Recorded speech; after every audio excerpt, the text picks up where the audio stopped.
Bonjour, bonjour, bonjour chères femmes bâtisseurs. Je suis très heureuse encore aujourd'hui de partager ce podcast avec toi. J'espère que tu vas bien et que ta semaine s'est bien passée par la grâce de Dieu. Aujourd'hui, je viens avec une parole puissante de Dieu, une révélation du Saint-Esprit qui nous fait sortir des ruses du diable, qui nous fait sortir complètement de l'ignorance et qui nous met dans une autre position de prière envers Dieu lorsque nous voulons intercéder pour nos conjoints, pour les membres de nos familles qui n'ont pas encore accédé au salut, qui ne sont pas encore vraiment venus à Jésus. C'est vrai que c'est vraiment souvent un sujet d'inquiétude pour nous, des prières à ne pas en finir pendant des années. Mais aujourd'hui, chère femme, je viens avec une très bonne nouvelle pour toi de la part du Saint-Esprit. Pour chaque personne qui écoute ce podcast, je viens pour vous aujourd'hui de la part du Saint-Esprit avec une très bonne nouvelle, parce que nous devons vraiment revoir notre position de prière, notre manière de prier et de supplier Dieu pour les membres de nos familles, pour nos conjoints qui ne sont pas encore convertis. Oui, parce qu'il y a beaucoup de personnes qui sont dans ce cas et qui s'attendent à Dieu, qui prient effectivement, mais est-ce que nous adoptons, est-ce que nous faisons la bonne prière qui va booster Dieu? Est-ce que mon frère, est-ce que ma soeur, tu fais la bonne prière que Dieu attend de toi? Parce que n'oublions pas que Dieu ne nous dit pas seulement de prier, mais il nous dit de prier avec foi. Il nous dit de prier avec persévérance, mais il nous dit aussi de prier avec foi, parce que Jésus nous a dit dans sa parole que toute prière que vous ferez avec foi, vous serez exaucés. Donc aujourd'hui, je viens te partager avec toi deux clés qui vont activer et précipiter la conversion de ton conjoint, qui va activer et précipiter la conversion des membres de nos familles, parce que nous savons que la fin de toute chose est proche. Nous savons que la volonté de Dieu, c'est que chaque homme soit sauvé et qu'il parvienne à la connaissance de la vérité. Dieu l'a clairement écrit dans sa parole, que sa volonté est que chaque homme soit sauvé et qu'il parvienne à la connaissance de la vérité, et qui ne veut pas qu'il y ait un seul qui se perde. Donc là, nous voyons que la volonté de Dieu est qu'il n'y ait pas un seul qui se perde parmi les hommes. Mais pourquoi est-ce que aujourd'hui nous nous retrouvons avec beaucoup des membres de nos familles qui se perdent, qui vont malheureusement en enfer, mais ce qui n'est pas la volonté de Dieu? Donc par la grâce de Dieu, je partage avec toi ces deux clés qui sont vraiment une inspiration du Saint-Esprit et qui vont vraiment booster Dieu à agir et à agir avec précipitation pour le salut de ta famille. Donc nous devons savoir que Dieu nous attend. Dieu, il a déjà tout accompli. Il attend que nous redimensionnons dans sa volonté pour qu'il puisse activer sa volonté envers nous. Donc la première clé que je voudrais partager avec toi, c'est la clé de l'action de grâce. C'est la clé de l'action de grâce. L'action de grâce permet à Dieu de multiplier ce qu'il a déjà commencé. Nous avons vu avec Jésus, quand Jésus s'est retrouvé avec 5 pains et 2 poissons devant une multitude de foules qui devaient nourrir. Il n'a pas commencé à se plaindre. Il n'a pas murmuré. Il savait que le besoin de cette foule était grand, mais il a juste rendu grâce à Dieu. Il a dit: Père, je te rends grâce parce que tu m'exauces toujours. Je te rends grâce parce que tu connais le besoin de ces hommes et de ces femmes qui sont devant moi. Et juste par cette action de grâce, Dieu a multiplié les pains et les poissons et ils ont mangé jusqu'à ce qu'il n'en restait. Donc l'action de grâce est quelque chose qui plaît à Dieu. Tu dois, mon frère, tu dois, ma soeur, au lieu de voir ce qui ne va pas, concentre-toi sur ce qui va. Rends déjà grâce à Dieu qu'il t'a déjà sélectionné, toi, dans ta famille, pour être la porte du salut. Ça veut dire que Dieu est déjà rentré dans ta famille. Ça veut dire que Jésus est déjà en action à travers toi dans cette famille. Ça veut dire que cette famille n'appartient plus à l'ennemi. Parce que la Bible dit que tout lieu que foulera la plante de ton pied, je te le donne en possession. Ça veut dire que depuis que tu as reçu Jésus, my sister, ça veut dire que cette famille est ta possession. Et cette possession, puisque toi-même tu es la possession de Dieu, ça veut dire que cette famille est devenue la possession de Dieu. Et il fera tout ce qui est en son possible pour manifester le salut de ton conjoint, le salut de ta famille, des membres de ta famille, de tes cousins, de tes cousines. C'est parce qu'il est entré, rends déjà grâce à Dieu de ce qu'il est entré, de ce qu'il n'a pas oublié ta famille, de ce que les membres de ta famille ne sont plus sur le chemin de la perdition. Parce que toi, tu es devenu juste et tu as été sanctifié. Les membres de ta famille aussi sont sanctifiés par ton salut. Ils sont préservés par ton salut. Ils sont protégés par ton salut. Donc, premier point, rends grâce à Dieu. Rends grâce à Dieu de ce que Dieu est déjà en action. Rends grâce à Dieu de ce qu'il est en train de travailler dans ta famille, de ce qu'il est en action dans ta famille. L'action de grâce booste Dieu. L'action de grâce fait bouger Dieu. L'action de grâce fait lever Dieu et le faire rentrer dans ta situation comme Paul et Silas l'ont fait dans la prison. Ils ont rendu grâce à Dieu.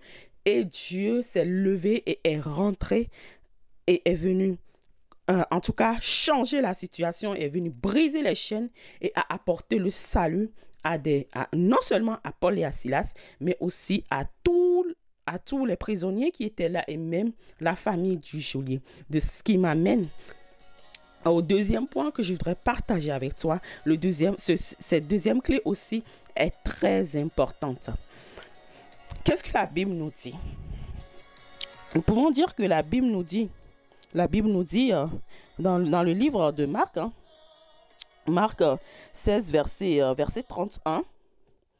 Marc 16, verset 31. Crois au Seigneur Jésus et tu seras sauvé, toi et toute ta famille. Donc, cette parole, c'est l'apôtre Paul qui l'a prononcée lorsque la délivrance de Dieu s'est fait manifester dans la prison. L'apôtre Paul, inspiré par le Saint-Esprit, a déclaré cela au geôlier. Crois au Seigneur Jésus et tu seras sauvé, toi et toute ta famille. Donc, c'est une parole qui vient de Dieu. C'est une parole qui est écrite dans la Bible. Donc, c'est la volonté de Dieu et c'est la parole de Dieu. Donc, nous pouvons voir que dans ta vie et dans ma vie, la parole est déjà rentrée en action. La parole est déjà en action. C'est une parole qui a été envoyée. La Bible dit que ma parole ne retourne point à moi sans avoir fait effet, sans avoir accompli l'ordre pour lequel je l'ai envoyée. Donc, nous voyons que cette parole que Paul a déclarée sous l'inspiration du Saint-Esprit est rentrée dans ma famille, est rentrée dans ta famille à toi et est en train de travailler. La parole n'a pas encore fini son travail. La parole n'est pas encore retournée vers le Père. La parole n'a pas encore fini son action. Donc, ma chère amie, mon frère, et toi qui écoutes ce podcast, tu dois prendre Dieu par sa parole. Tu dois déjà lui rendre grâce que la parole est déjà en action. La parole est en action parce que la parole dit, crois au Seigneur Jésus, tu seras sauvé, toi et toute ta famille. Puisque toi, tu es déjà sauvé, ça veut dire que Dieu est en train d'œuvrer pour le salut des membres de ta famille, du reste des membres de ta famille. Ça ne veut pas dire que Dieu a stoppé son action. Non, la parole est toujours en train de courir.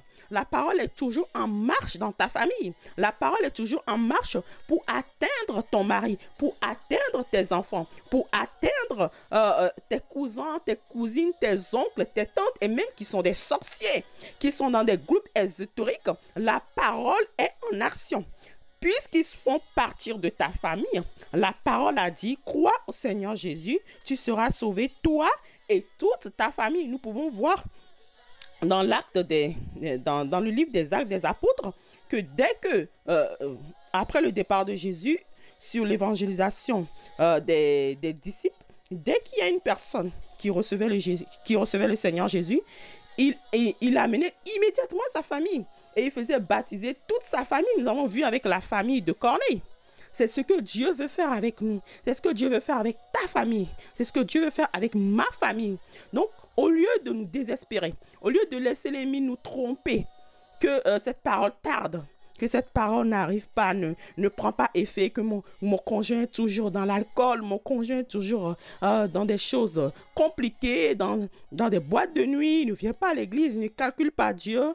Et au lieu de nous énerver, chères femmes bâtisseurs, nous devons au contraire jubiler. C'est cette action que nous posons qui sont des actes de foi devant Dieu.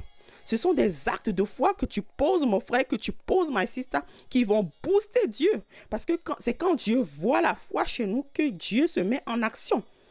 Au contraire, si nous commençons à nous plaindre, à être dans l'amertume, à être dans la déception envers les membres de nos familles qui ne sont pas encore convertis, ça veut dire que nous sommes en train indirectement de mettre en doute la parole de Dieu.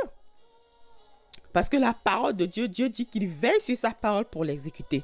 Nous devons, au contraire, ne point nous laisser distraire par l'ennemi, ne point nous laisser, en tout cas, séduire par l'ennemi, parce que nous voyons, mais nous devons plutôt changer de position. Je t'invite aujourd'hui, my sister, je t'invite aujourd'hui, mon frère, à changer de position, à nous remettre dans les bonnes positions dans lesquelles Dieu veut nous voir pour pouvoir se lever lui aussi et mettre rapidement en action sa parole qu'il a déclarée. Il a dit, crois au Seigneur Jésus, tu seras sauvé, toi et toute ta famille. Ça veut dire que la parole est déjà rentrée dans ta famille. La parole est déjà en action dans ta famille. La parole est déjà en action dans ma famille. Et nous devons juste jubiler. Nous devons juste rendre grâce à Dieu. Et la manière dont nous allons jubiler, la manière dont nous allons rendre grâce à Dieu va même faire fuir le diable, va même faire fuir l'esprit d'incrédulité qui est accroché au cœur de ton mari, va même faire fuir l'esprit d'incrédulité, l'esprit de drogue, d'addiction qui est accroché au cœur de ton enfant. Parce que l'action de grâce déclenche la présence de Dieu et fait fuir l'ennemi, parce que Dieu dit qu'il siège au milieu de la louange de son peuple. Voilà les deux clés que je voudrais partager avec toi aujourd'hui, ma chère femme bâtisseur, ma chère ladies. N'oublie pas, je te fais un petit rappel. Le premier point, c'est de rendre grâce à Dieu que Dieu est déjà rentré dans ta famille. Tu es la porte que Dieu a pris pour rentrer dans ta famille et assurément, il va faire quelque chose. Et non seulement il est rentré, il t'a appuyé, qu'il est rentré à travers sa parole.